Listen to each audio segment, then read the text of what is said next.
Joining us now, a CEO on the front lines, the head of Quicken Loans. They are the largest online mortgage lender in the U.S. Bill Emerson joins us. Thank you very much. It's good to be here, Mark. How are you? Appreciate your time. What will happen when the Fed pulls out the support?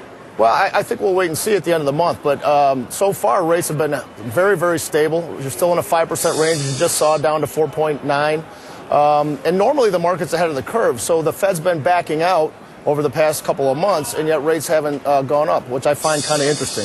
So all I would say is that rates are very low, and if you're a consumer out there, I think now is the time to take advantage of it, because it's only a matter of time before they do go up. Well, there was an article just in the last couple of days, either the Times or the Wall Street Journal, about how people aren't taking advantage of this because they can't qualify. Yeah, that was actually in the Journal, and I think you got a couple things going on there. One is you got some folks that are underwater, which we all know about. And two, I think you've got people out there that do qualify, but they're trying to make a decision as to whether it makes sense for them to do this transaction. If you're going to save $200 a month and it's going to cost you $5,000 to do it, how long are you going to be in the house? You've got to kind of do the math to see if that makes sense for you.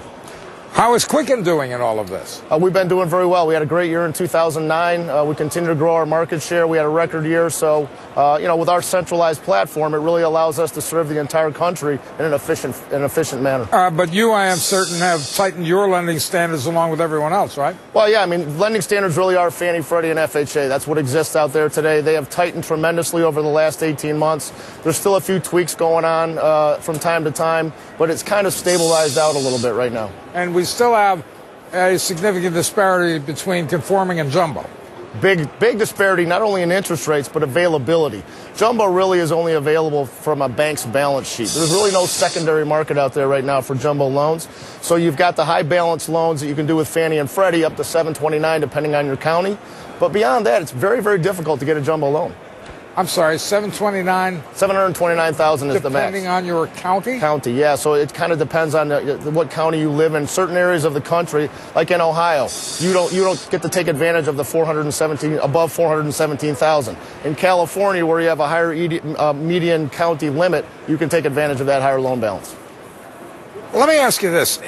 Do you think there is some theorizing, I'd even call it some criticizing, that the government support in the housing market is simply delaying the inevitable clearing out of the inventory and realizing a free market price level for things? Yeah. And you're nodding your head, which means you think it has at least some credence. I think it does. I think that the government involvement in buying mortgage backs has certainly helped keep rates low. It's given some people an opportunity to adjust their rates lower, which is great.